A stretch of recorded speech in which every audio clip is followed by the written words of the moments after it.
A aula de hoje, então, é sobre inerrância e suficiência das Escrituras.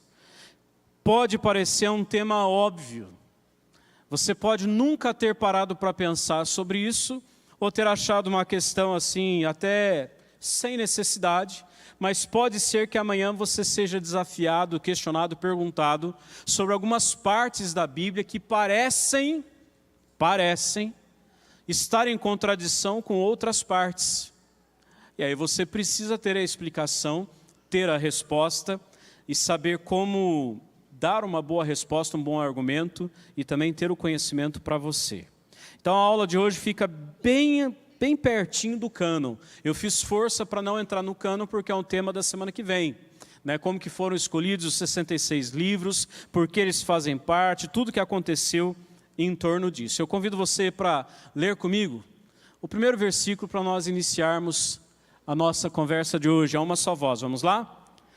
Temos assim, tanto mais confirmada a palavra profética, e fazeis bem em atendê-la, como a uma candeia que brilha em lugar tenebroso, até que o dia clareie e a estrela da alva nasça em vosso coração, sabendo primeiramente isto, que nenhuma profecia da Escritura provém de particular elucidação, porque nunca jamais qualquer profecia foi dada por vontade humana. Entretanto, homens santos falaram da parte de Deus, movidos pelo Espírito Santo. Eu cortei a última parte, né? Vou aprender até o final. Salmo 19, 7, eu vou convidar os homens para lerem comigo. A lei do Senhor e refrigera a alma. O testemunho do Senhor é fiel. Muito bem. Agora as irmãs vão ter o prazer de ler talvez o versículo chave dessa aula do tema de hoje. Nós vamos citar várias vezes este versículo. Convido as irmãs para lerem. Toda a Escritura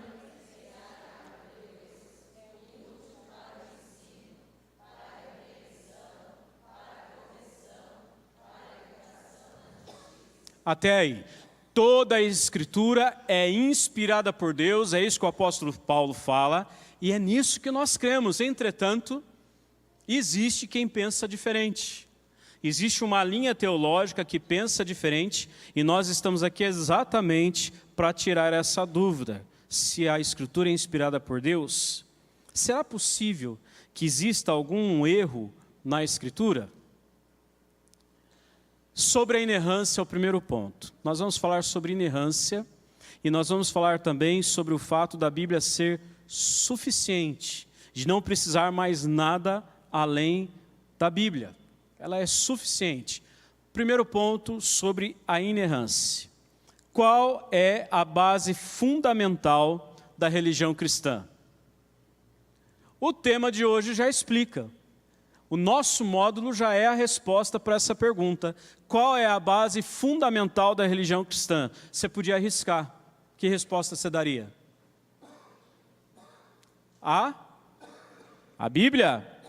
A Bíblia. Essa é uma pergunta essencial para muitos. Para muitos, a base, o fundamento da religião cristã é a tradição. Para outro tanto, é a estrutura eclesiástica. Para outros ainda, o legado histórico que a igreja deixou, essa é a base. Nós não pensamos assim. Para nós, a base fundamental do cristianismo só pode ser a Escritura. Presta atenção, sem a Escritura não haveria cristianismo, nem mesmo cristianismo haveria. Nesse caso, então, a gente ia precisar avaliar a Escritura e ver qual a base segura, se há uma base segura suficiente para o cristianismo ou não. Será que a Bíblia sustenta o cristianismo? E se ela for sustentar e ela tiver erros, como que a gente vai explicar isso? Aonde nós vamos nos sustentar se a gente alicerçar nossa casa num barranco? Se a nossa casa estiver à beira de um precipício, como ela vai se sustentar? Então eu preciso explicar para vocês a origem do termo inerrância. Talvez você conheça bem, talvez você já saiba o que significa, está quase evidente no termo, mas é preciso a gente explicar que esse termo ele não existe há muito tempo. O que aconteceu? Alguns teólogos, eles influenciados pelo iluminismo, eles acabaram embarcando no relativismo e deixaram de crer nos milagres, tanto de Jesus como tudo que a Bíblia conta ou narra, que não tivesse explicação pelas ciências. Se não houvesse explicação pelas ciências, então também não teria sentido estar nas Escrituras, deixava de ter sentido, deixava de ter valor. Por influência do iluminismo, que queria explicar tudo pelo raciocínio, pela racionalidade. Esses teólogos são conhecidos como teólogos liberais. É o liberalismo teológico. Tudo que é milagre, tudo que não é explicado pela ciência ou por alguma ciência, não tem sentido, não tem por que estar na Bíblia, perde a autoridade. É isso o que eles dizem. Então, para eles não sobrou muita coisa na Bíblia. Concorda comigo? Não sobrou muita coisa. Se for tirar todos os fenômenos sobrenaturais, todos os milagres, todas as coisas que não são explicadas cientificamente, não sobrou muita coisa. Para combater esse movimento, perto de 1920, surgiu um outro grupo de teólogos americanos, que então lideraram um movimento bastante radical, e eles ficaram conhecidos como fundamentalistas. E aí eles entraram com esse termo. A partir de então, eles começaram a chamar, essa matéria de inerrância das Escrituras. Esse termo, então, não é velho, é novo. Você não vai encontrar, por exemplo, Calvino, você não vai encontrar Lutero usando essa expressão inerrância. Já vou explicar um pouco mais sobre isso, mas até aqui você pode saber quando teve início esse termo inerrância das Escrituras. Foi colocado pelos fundamentalistas para combater os teólogos liberais. Vamos definir então o que significa inerrância das Escrituras? De uma forma bastante simples. A doutrina da inerrância é a crença de que a Bíblia é verdadeira. A Bíblia é verdadeira com tudo que ela diz, tudo que existe nela, tudo que há nela. A essência da inerrância é a crença de que a Bíblia é a palavra de Deus e de que quando Deus fala, Ele fala a verdade. Assim, a crença na inerrância é a convicção de que tudo que a Bíblia afirma é exato, seguro e confiável. Tudo o que a Bíblia afirma é exato, seguro e confiável. Quando a gente fala que a Bíblia é inerrante, nós estamos dizendo que em tudo a Bíblia ensina, tudo que a Bíblia ensina, seja religioso, moral, social ou físico, ela é absolutamente verdadeira e ela está livre de erros. A Bíblia não erra quando ela ensina, é o que nós cremos, é o que as igrejas reformadas creem. E historicamente, os cristãos alegaram que a Bíblia é infalível. Esse termo infalível é diferente de inerrante. Pode parecer a mesma coisa, mas tem uma diferença, ele é um pouco mais forte ainda. Porque tem gente que tenta refutar a inerrância das Escrituras, dizendo que esse conceito é novo. Realmente o conceito é novo. Entretanto, nós encontramos na própria Escritura a afirmação de que a Bíblia é a palavra de Deus, de que todos os livros que aqui nós temos é a palavra de Deus, é a comunicação de Deus para nós. Enquanto a inerrância significa simplesmente que a Bíblia é livre de erro, na infabilidade significa que a Bíblia é incapaz de errar. Ela não só é livre de erros, mas ela é incapaz de errar. Ou seja, a inerrância, ela acaba fluindo naturalmente de outras verdades cristãs que nós já cremos e que foram criadas ao longo da história da igreja. E qual a importância de nós estudarmos esse tema? Por que é importante? Eu já falei um pouquinho no início, vou engrossar um pouco mais agora. Se a Bíblia realmente faz afirmações falsas, como dizem os liberais, os teólogos liberais, se a Bíblia afirma coisas que não são verdadeiras, então pensa comigo, no mínimo essas porções equivocadas não são a voz do nosso Senhor. Concorda comigo? Se tem coisas na Bíblia que não são de Deus, então naquele ponto não foi Deus que falou. E se a Bíblia é uma mistura de verdade e erro, como que nós vamos identificar um e outro? Como que a gente vai separar qual é um e qual é o outro? Como que a gente vai identificar que trecho da Bíblia é verdade e qual não é? Deu para entender a confusão? O tamanho do problema? O único recurso que ia sobrar seria confiar na nossa própria opinião, aquilo que eu acho, né, sobre os assuntos que a Bíblia revela. Daí a gente poderia acabar editando a Bíblia de acordo com qualquer outro padrão. Cada um teria a sua.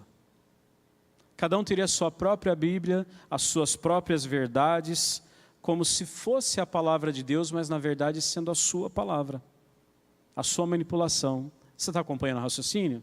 Está entendendo? Se eu for olhar para a Bíblia e dizer que ela possui erros, como que eu vou separar esses erros dos seus acertos? Aí a gente corre o risco de ter uma Bíblia da nossa criação.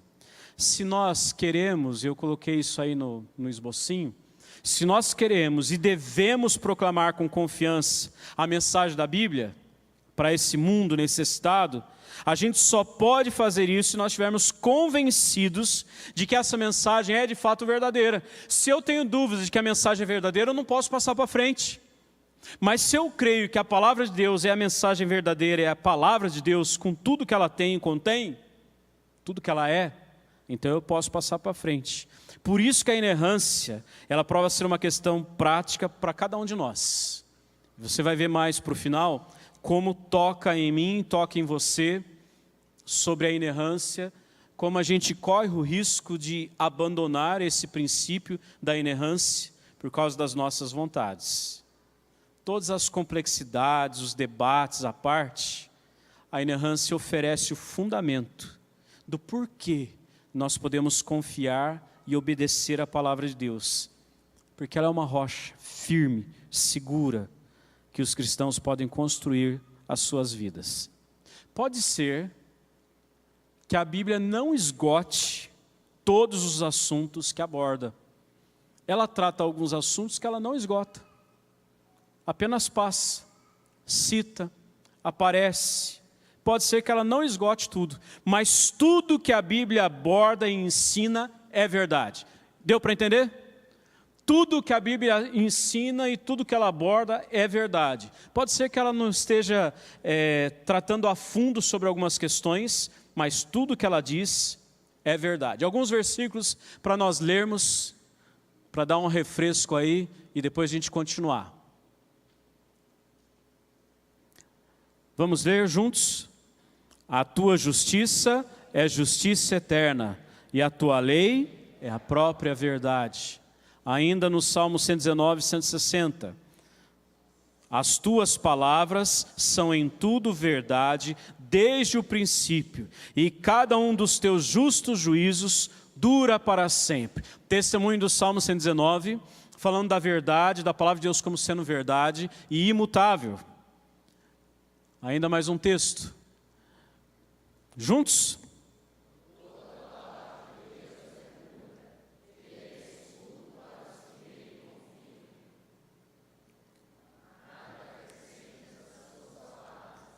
Para que não te repreenda e sejas achado mentiroso.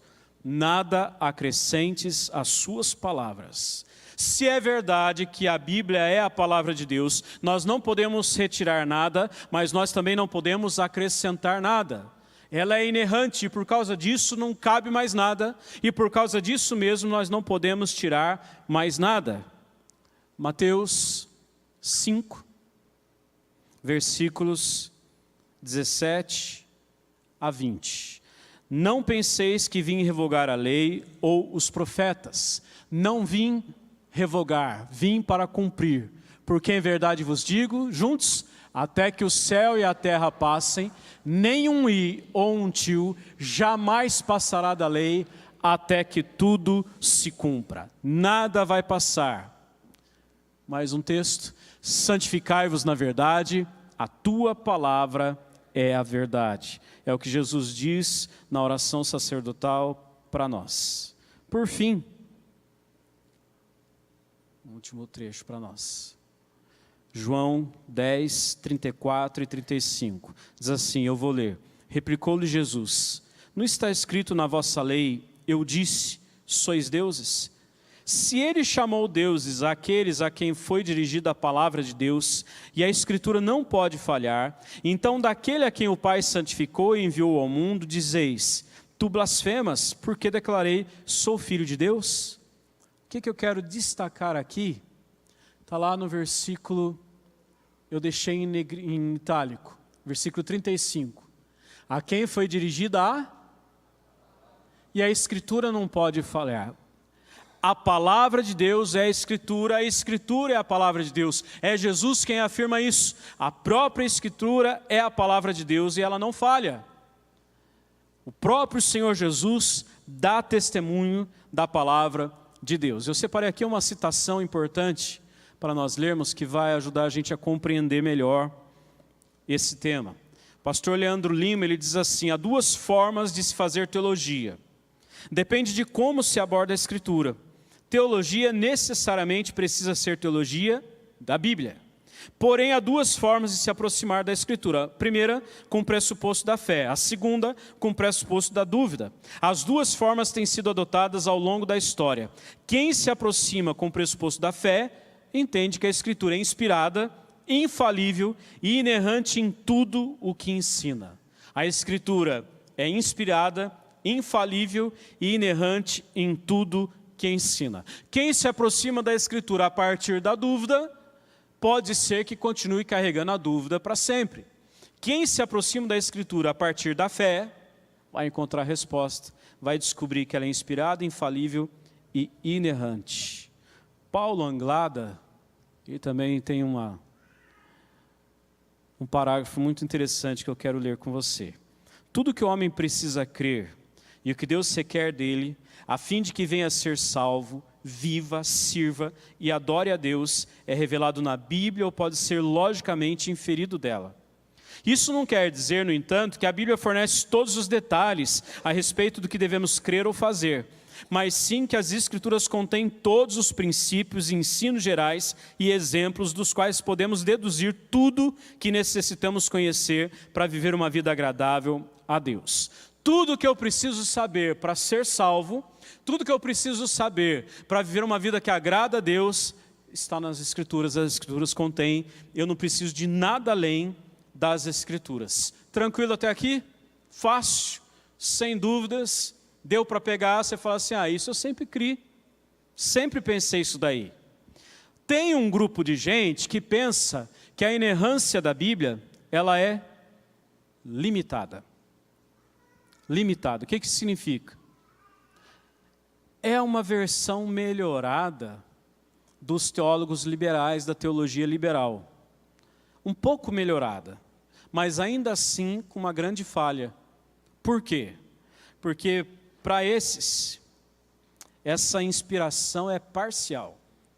Como Deus usou homens, como Deus inspirou homens, então eles acreditam que pode ter havido falhas nesse processo aí. Então a Escritura não seria infalível. Ela seria infalível apenas em assuntos de fé e prática no que diz respeito à salvação. Todos os demais assuntos, ela teria falhas, poderia ter falhas. Então a Escritura não seria inerrante, uma coisa parcial. Agora, como acreditar que ela possa falar a verdade sobre um assunto e mentir sobre outro? Como que a Bíblia pode falar a verdade sobre o assunto e falar uma mentira sobre outro? Como vai conter as duas coisas ao mesmo tempo? A gente já falou um pouco sobre isso. Alguns versículos para nós. Eu vou pular para Romanos 15, versículo 4. Coloquei 3 aí, mas... Romanos 15, versículo... Opa, pulei muito. Versículo 4. Queria convidar as mulheres para lerem esse versículo. Vamos lá, as mulheres. Pois tudo quanto outrora...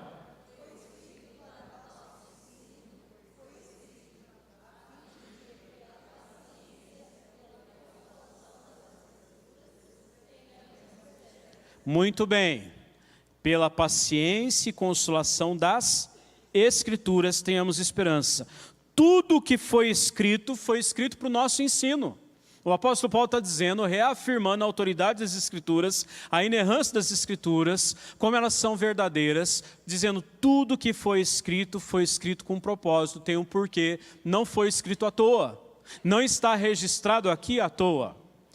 Certa ocasião, ouvi uma pregação do reverendo Jeremias Pereira, e ele dizia o seguinte, né, que ele ficou pensando, por que a Bíblia conta genealogia? Tem aquela história, né, do povo, e fulano gerou Beltrano, que gerou Ciclano, teve filhos e filhas e morreu. Ciclano, aí vai falando sempre o nome dos homens, os filhos mais velhos. Por que isso está lá? Ué, se está, é porque tem um propósito. Eu posso até não saber. Quando você se dispõe a ler a Bíblia toda, ou vai lendo em partes, quando você chega lá em Números, você fala assim, puxa, podia dar uma pulada, né? Acho que não vai fazer falta se eu não ler. Deixa aqui de lado, não leio, não precisa. É só nomes.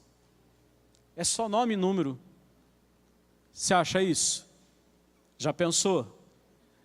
Já teve essa ideia pelo menos, né? Vou ler depois eu volto. Porque deu uma amarrada aqui agora. Parei no capítulo 5 e não vai para frente. Mas fala, deixa números aí de lado, lê o resto da Bíblia, mas depois você volta. Porque toda a Escritura é inspirada por Deus. Tudo tem um propósito, foi escrito para o nosso ensino, é o que Paulo fala. Se não fosse para nos ensinar, não estaria aqui. Você concorda? É nisso que nós cremos, é isso que a igreja cristã reformada acredita. Tudo tem um porquê, tudo tem um propósito, não está aqui à toa. Deus desenhou as Escrituras e nós vamos ver algumas coisas mais para frente. Observações importantes. Olha só, os teólogos liberais, eles levantaram algumas questões, tentaram tirar a inerrância das Escrituras. Tentaram dizer que a Escritura tem erros, sim. Alguns dizem que as Escrituras têm erros grandes, vários erros. E eu não vou levantar aqui quais as afirmações que eles fazem. Eu vou ser um pouco mais prático. Vou oferecer apenas as respostas, daí você infere as perguntas. Combinado? Dá para deduzir as perguntas a partir das respostas. Algumas eu vou falar, mas não preciso dizer todas. Primeira observação importante que nós precisamos fazer. A inspiração da Bíblia não exige que ela use linguagem científica em suas afirmações. Vou explicar isso. A linguagem da Bíblia é uma linguagem do homem comum. As pessoas que registraram, fizeram os registros, que fizeram suas anotações, que escreveram, era gente comum, homens comuns. Então, nesse sentido, quando a Bíblia diz que o sol gira em redor da terra, que o vento sopra, e outras afirmações de fenômenos naturais, ou seja, que podem ser vistos, né, numa perspectiva comum, esse registro, essa anotação, precisa ser entendido como uma anotação de alguém que está observando, de um observador. Nesse sentido, a Bíblia não pretende ser um compêndio de química, de física, de geografia, e por isso também ela não tem a necessidade de se apegar às linguagens dessas ciências. Quando Elias, né, o registro bíblico anota lá que Elias orou, e diz que quando Elias orou, o que aconteceu com o sol? O sol, quem sabe responde alto. O sol parou. Ô gente, quem que anda? É o sol ou a terra? Josué. Por que eu escrevi Elias? Tem outro exemplo de Elias. Quando Josué orou, o sol parou. É verdade que o sol parou? Não. Cientificamente falando, o sol não parou. Quem parou? A terra. Qual o problema de ter essa descrição? Nenhum. Por que nenhum? Porque é do ponto de vista do observador. Quando você olha o sol nascendo de um lado e se pondo do outro, a gente tem essa observação, mas não foi o sol quem andou. Deu para entender? A Bíblia não tem esse compromisso de ter uma linguagem, uma explicação científica para aquilo que ela descreve. Ela respeita fala o escrito do observador. Então não tem essa obrigatoriedade do conhecimento que a gente tem hoje e que não havia no tempo de quem registrava o que observava. Segundo ponto importante a destacar é que a inerrância ela não exige um conhecimento absoluto com as regras da gramática. Isso porque alguns tentam tirar a inerrância da Bíblia, dizendo que ela contém erros, porque também aparecem alguns erros de gramática. Agora, até nos melhores escritos, com os melhores escritores, se permite, entre aspas, errar em troca da comunicação. Não preciso nem dar exemplo, está cheio de música por aí que cometem erros gramaticais, letras cometem erros gramaticais, só para poder caber, né? Dizem que é licença poética. Só para caber na melodia, para caber dentro da música, então existem os erros gramaticais. O próprio uso de figuras de linguagem, como por exemplo a hipérbole, né, exageros, acaba aparecendo. Isso não compromete a doutrina da inerrância das Escrituras. No controle da inerrância, os gêneros literários da Bíblia, como por exemplo o poético ou apocalíptico, eles precisam ser entendidos a partir dos seus contextos, das suas peculiaridades. Então, quando você vai ler um Salmos, ele tem um contexto, ele tem um jeito, tem uma forma de ser escrita. Quando você vai pegar, por exemplo, os escritos de Pedro, ele tem um jeito no grego de escrever muito diferente do jeito de Paulo. O pastor Leandro falou isso na última semana. Quando você vai para Apocalipse, ele tem um outro jeito, uma outra figura de linguagem, um jeito de expressar o que João está vendo. O fato de a Bíblia não dar explicações científicas completas sobre geografia, geologia, sobre gramática, seja o que for, não implica em erro ou em imprecisão. Ok? Tranquilo até aqui? Fácil? O segundo ponto importante que eu queria destacar, terceiro aliás, é que estou dois ali, né? É que a inerrância não exige um grau de exatidão nos números. Tem gente que tenta tirar a autoridade das Escrituras a partir dos números. Alguns números não são precisos. A gente até poderia colocar alguém para contar quantos somos aqui hoje. A gente podia pôr alguém na porta e barrar, né? Vai passando um por um só para a gente contar. Ou então existe um contadorzinho de mão que a gente vai indo assim, né, contando um por um e pondo na mão. Mas a gente pode ter uma noção de quantos tem. A partir dos bancos que aqui estão, a gente dá um número aproximado. Gente, isso até hoje acontece. Quando tem um evento, por exemplo, e aí o partido X, né, diz que tinha 5.000, mas aí a polícia fala, não, tinha 300. Porque eles têm um jeito de fazer a contagem. Então, quando a Bíblia fala que haviam 5.000 homens, nós sabemos todo o contexto disso. Haviam 5.000 homens. Por quê? As mulheres não eram contadas, as crianças não eram contadas. É lógico que esse número é um número aproximado. A Bíblia não tem a obrigação de informar o número exato, 5.132 e meio, porque tinha um bebê lá também. Não tem essa obrigação. Os números não precisam ser precisos, exatos. Tem gente que prefere apontar como um erro o fato do evangelista dizer que havia uma pessoa numa determinada casa, enquanto que o outro evangelista diz que haviam 2 pessoas. Isso pode apenas mostrar a diferença de ênfase de um e de outro. Pode revelar que um estava de um lado da cidade, outro estava do outro. Um estava na entrada, outro estava na saída. A gente conversava hoje pela manhã, né, com a equipe pastoral, e a gente brincou sobre isso, que tem gente que enxerga de um lado, gente que enxerga do outro. Sobre a sua ótica, você vê uma coisa, o outro, outra. E isso não invalida a inerrância das Escrituras. Isso não diminui a sua credibilidade, a sua seriedade. Por quê?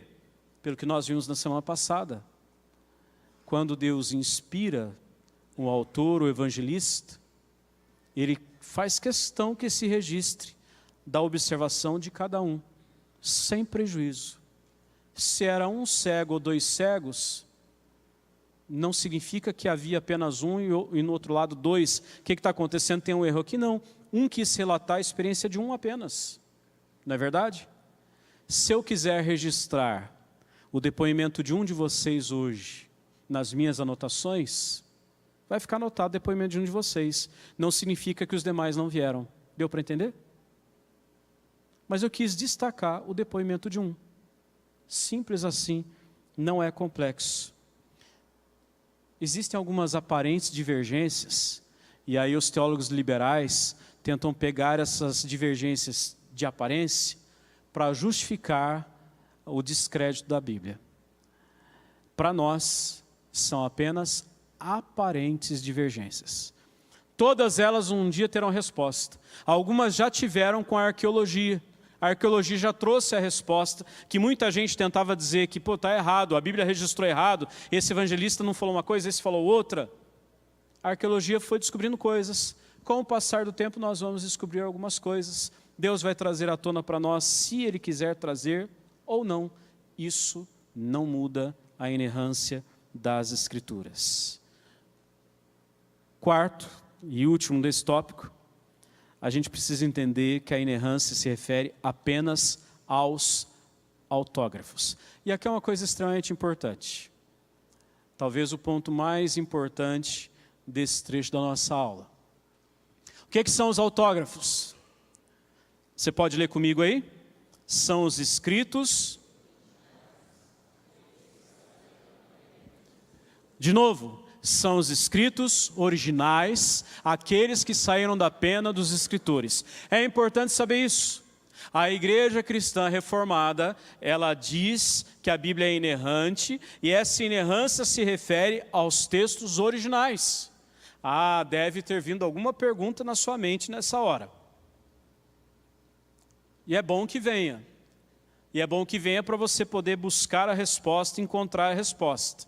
Então tem estudiosos que pensam que se somente os autógrafos, os textos originais, eram inerrantes, e nenhum deles existe mais, então falar em inerrância não tem mais sentido. Porque nós não temos mais os originais nas mãos. O que nós temos é uma tradução de cópias. Detalhe, a minha tradução ainda pode ser muito diferente da sua, e diferente do outro, e mais do outro. Como explicar essas diferenças? A nossa resposta é que, de fato, nós não temos mais os originais. Porém, pelo estudo que se chega da comparação entre as cópias, as variantes, haviam os copistas, pode-se concluir que quase 99% de tudo o que as cópias tratam, elas concordam entre si, e não tem nenhum caso sério de doutrina que se vê afetado pelas variantes. Então não tem nenhum comprometimento das doutrinas por causa dessas variantes. É verdade que aqueles que copiavam corriam o risco de errar uma vírgula, uma pontuação, uma letra, mudar o sentido de uma frase. É verdade, existe esse risco sim. Isso não compromete a inerrância das Escrituras. E tem mais um outro detalhe. Nós ainda cremos que o Espírito Santo inspirou os escritos, aqueles que foram escrever e os seus escritos. Ele preservou isso, ele também pode preservar com fidelidade o que foi vindo até nós. Deu para entender? O Espírito Santo iluminou aqueles que escreveram pela primeira vez, mas Ele também cuidou de preservar para que a palavra de Deus chegasse até nós, sem prejuízo. Para que a Bíblia continue sendo a palavra de Deus sem prejuízo.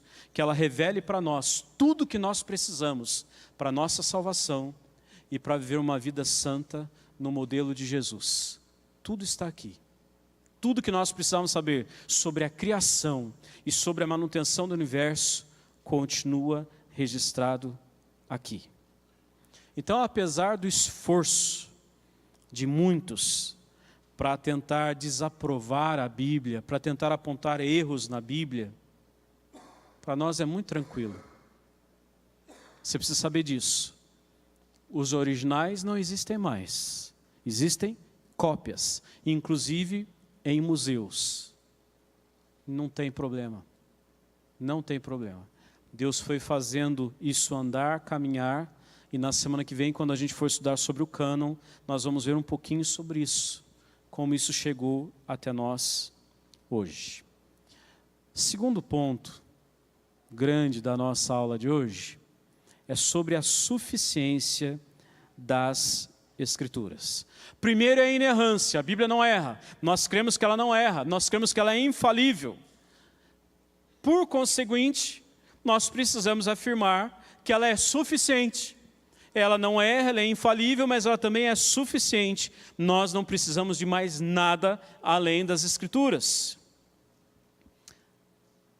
Com relação ao tema da suficiência das Escrituras, a gente precisa entender que na fé reformada, somente as Escrituras são a regra de fé e prática.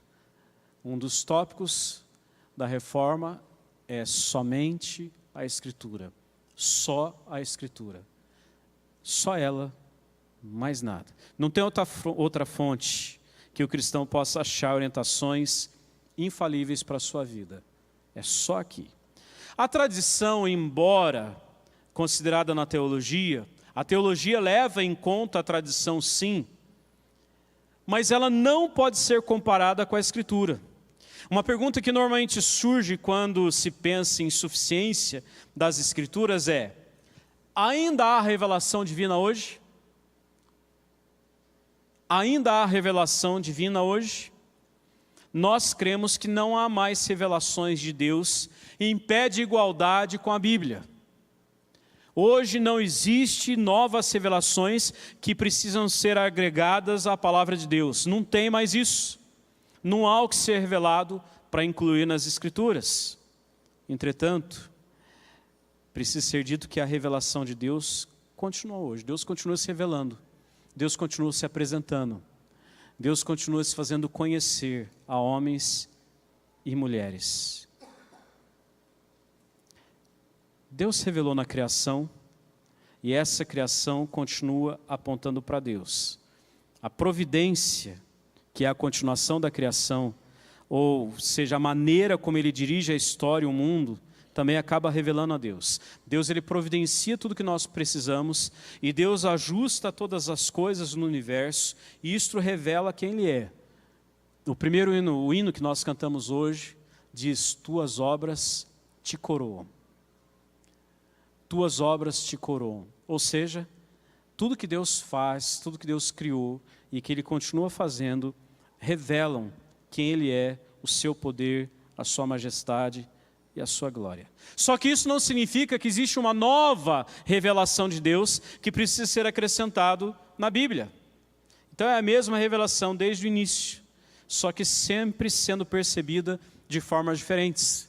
O pastor Leandro também falou isso na semana passada, que a gente às vezes lê um livro, lê um texto da Bíblia que a gente já conhece, mas quando você vai ler de novo, parece que surge uma coisa nova, uma verdade nova.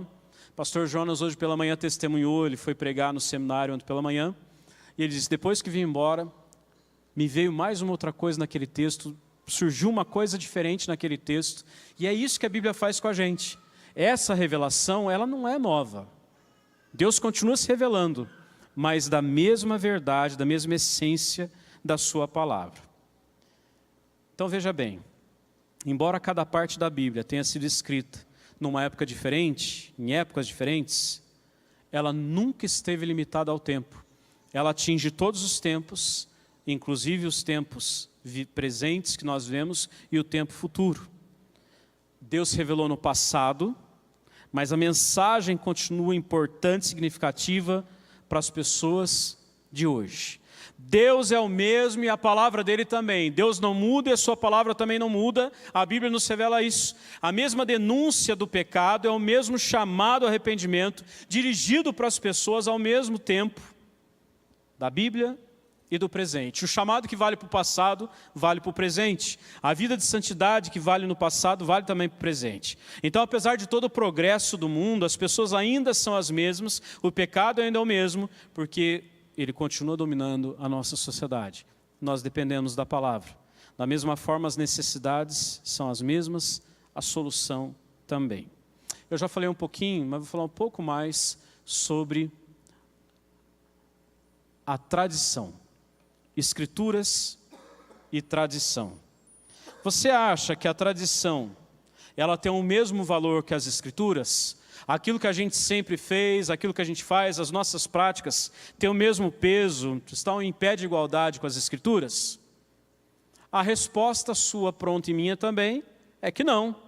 Evidentemente, tradição não tem o mesmo peso que as escrituras. A Igreja Católica Apostólica Romana, desde o seu início, desde a fundação, sustenta que existe uma outra fonte de autoridade em pé de igualdade que a Escritura, que é a tradição. Eles entendem que a Igreja originou a Bíblia e não que a Bíblia originou a Igreja. E por isso, colocam as duas em pé de igualdade. Essa é a base para defender muitas doutrinas que foram sendo criadas pelos concílios, ainda que não encontrem base nas Escrituras. A Reforma Protestante disse não à teoria da dupla autoridade. Ou seja, a tradição é importante, ela tem o seu lugar, mas ela não é mais importante do que as Escrituras. A gente pode descobrir que uma tradição não é boa, não é verdade? A gente pode descobrir que uma tradição é falha.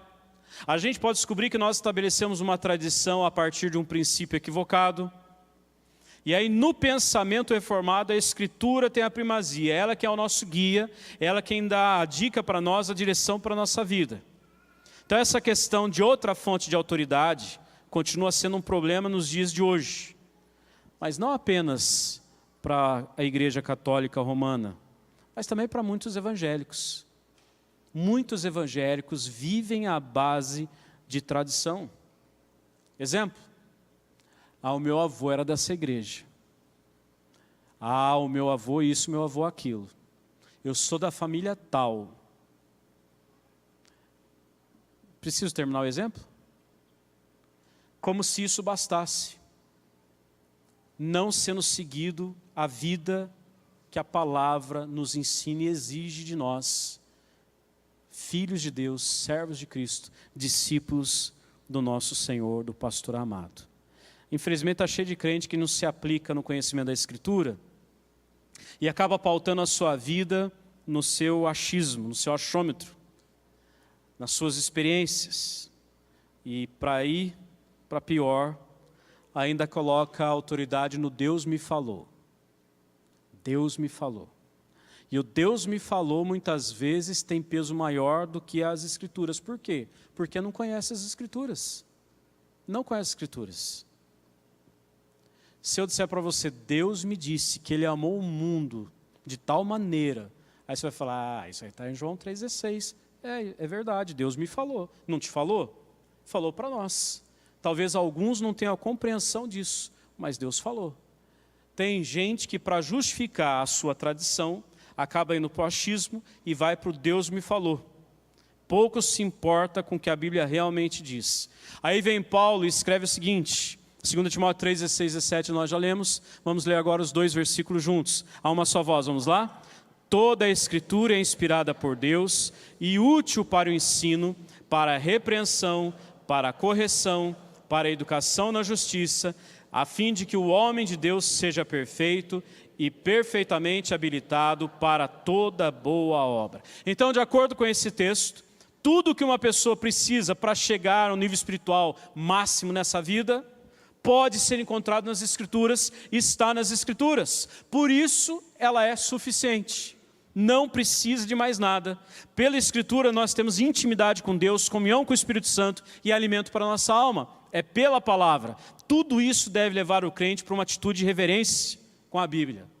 Reverência com a Bíblia. A gente não pode se aproximar da Bíblia como juízes, como gente que vai analisar, como senhores, mas como servos da palavra de Deus. Estudar a Escritura deve ser fonte de vida para a nossa vida devocional. Fonte de crescimento, fonte de relacionamento com Deus. O Deus das Escrituras é o Deus que deseja estreitar o relacionamento para que a gente conheça mais dEle, para que a gente o ame mais, para que a gente viva intensamente com Ele. Segundo ponto sobre a suficiência são as experiências. Escrituras mais experiências? Veja que é uma pergunta. Eu vou colocar as experiências no mesmo pé de igualdade que as Escrituras? As minhas experiências, de vez em quando a gente ouve testemunho, a gente até corre o risco de dar um testemunho, puxando mais para as nossas experiências. Você confia de verdade na palavra de Deus? Você confia de verdade que ela é a palavra de Deus e tudo que eu preciso saber para a minha vida está aqui? Então as minhas experiências vão ficar em segundo plano. Eu posso ter experiências profundas com Deus e devo ter, mas elas precisam estar pautadas na palavra. Tudo na palavra, tudo nas Escrituras. Quem não gosta de receber um sinal? Quem não gosta de ter uma confirmação? Eu gosto, você não?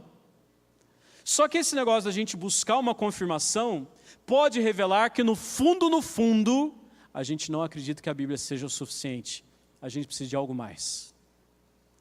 Eu e você somos desafiados por aquilo que a igreja reformada crê e prega e ensina, que a Bíblia é suficiente, não precisa de mais nada. Então eu não preciso de uma confirmação, eu não preciso de uma experiência a mais. Deus pode dar? Sim. Deus pode fazer? Sim, Deus pode fazer. Deus pode dar sinais? Sim. Mas eu não posso pautar a minha vida nisso. Estou sendo claro? Está dando para entender? Eu não posso vincular a minha vida esperando sinais, respostas, algo além do que a palavra já revela. A Bíblia já tem para nós. A regra de fé e prática está aqui. Aquilo que nós devemos viver, como a gente deve seguir, já está aqui. Eu não preciso de nada mais. Mas todo homem, toda mulher tem uma tendência de querer alguma coisa mais. E eu vou terminar com o texto de Lucas 16, 27 a 31. Você podia ler comigo de forma alternada, para a gente ser dinâmico e encerrar? Diz assim: então replicou, Pai, eu te imploro que o mandes à minha casa paterna.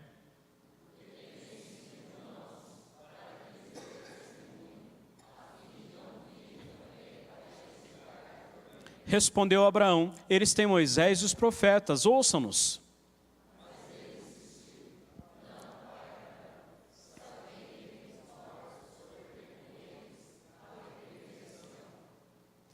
Abraão, porém, lhe respondeu, se não ouvem a Moisés e aos profetas, tão pouco se deixarão persuadir, ainda que ressuscite alguém dentre os mortos. Eu separei só um pedaço para não colocar todo o texto, vou explicar o contexto aqui. Jesus está falando com os fariseus, os discípulos estavam em torno dele e os fariseus estavam ouvindo. E Jesus então lança essa parábola, falando sobre servir a dois senhores, sobre riqueza, sobre avareza, e ele lança essa parábola. Jesus está confrontando os fariseus. E aí ele fala nessa linguagem, meio em código, mas não é. Eles entenderam direitinho a lição da parábola da história. Qual o ensino aqui? O que Jesus está ensinando nessa parábola? E ele usa a figura de Abraão, porque havia um homem rico, muito rico, e havia um homem pobre, muito pobre, Lázaro, chamado Lázaro. O rico nós não sabemos o nome, mas o pobre era o Lázaro. E aí, o Lázaro morre e diz que vai para o seio do seu pai Abraão. Mas o rico morre e vai para o inferno. Lá do inferno ele vê Lázaro e vê Abraão. E aí ele pede para o pai Lázaro. Jesus usa essa linguagem porque eles estavam entendendo que Jesus estava falando deles mesmos. Porque eles diziam levar a lei tão a sério, eram doutores da lei, entretanto não faziam o básico do que havia sido ensinado pelo próprio Senhor. E daí ele fala assim, manda Lázaro trazer água para mim, e fala, não tem jeito, tem uma barreira intransponível, você já teve o seu tempo. E aí o rico fala assim: então, manda Lázaro de volta lá para os meus irmãos. Provavelmente, na cabeça do rico, os irmãos viviam uma vida como a dele e iam ter o mesmo fim que ele. E ele pede: manda ele lá falar com os meus irmãos. E aí o que Jesus fala aqui, usando o nome de Abraão, né? Lhe respondeu: se não ouvem a Moisés e aos profetas, ou seja, as escrituras, a própria lei, tudo que já está nas mãos de vocês, tão pouco se deixarão persuadir, ainda que ressuscite alguém dentre os mortos. Não precisa de mais nada. Tem gente que vive esperando acontecer alguma coisa a mais, porque não quer mergulhar nas escrituras. Gente que quer o produto enlatado, não quer in natura. Deus tem para nós um relacionamento pessoal, e a gente não precisa de nada além do que já está na Escritura. Quem precisa de algo mais, pode ser que mesmo vendo alguém ressuscitado, um morto voltando para falar, não dê créditos, não confie nele. Eu quero terminar, queria que você ouvisse apenas uma palavra de Calvino. Ele diz assim: a Escritura é a escola do Espírito Santo, na qual nem se deixou de colocar coisa alguma necessária e útil de se conhecer, nem tampouco se ensina mais do que é preciso saber. A Escritura é na medida. Vamos orar? Que Deus nos abençoe, que nós saiamos daqui com esse desejo de conhecer mais das Escrituras, sabendo que ela é inerrante, mas que ela também é suficiente. Nós não precisamos de nada além do que as Escrituras já nos revelam. Pai, muito obrigado por esse tempo, por cada vida que aqui está, Senhor, pelas famílias representadas. Clamamos em nome de Jesus, que o Teu Espírito que em nós habita, o Teu Espírito, ó Deus, que iluminou os autores, ó Deus, para que a Bíblia chegasse até nós hoje, que essa palavra encontre morada em nós e o Teu Espírito traga entendimento, traga paz aos corações, discernimento, compreensão, ó Pai. Que os nossos dias sejam todos pautados na Sua palavra. Que o guia para a nossa vida, Deus, seja amado por nós. Por favor, Senhor, planta no coração de cada um aqui, nessa noite, um profundo amor pela Sua palavra, um profundo respeito e uma vida de proximidade a ela. Uma vida de intimidade, ó Deus, em nome de Jesus. Que ela sempre seja suficiente. Sabemos que ela é, mas que nós possamos nos satisfazer com a Sua palavra, com as Escrituras registradas, ó Pai. Nada mais precisa acontecer. Obrigado por essa revelação poderosa, santa, transformadora sobre a nossa vida, através da palavra do Senhor. Leva-nos em paz para as nossas casas. Dá um restante de noite abençoada, uma semana guardada pelo Senhor, que possamos nos encontrar no final de semana para continuarmos estudando, meditando na palavra e celebrando o Teu nome. É no nome santo de Cristo que nós oramos. Amém.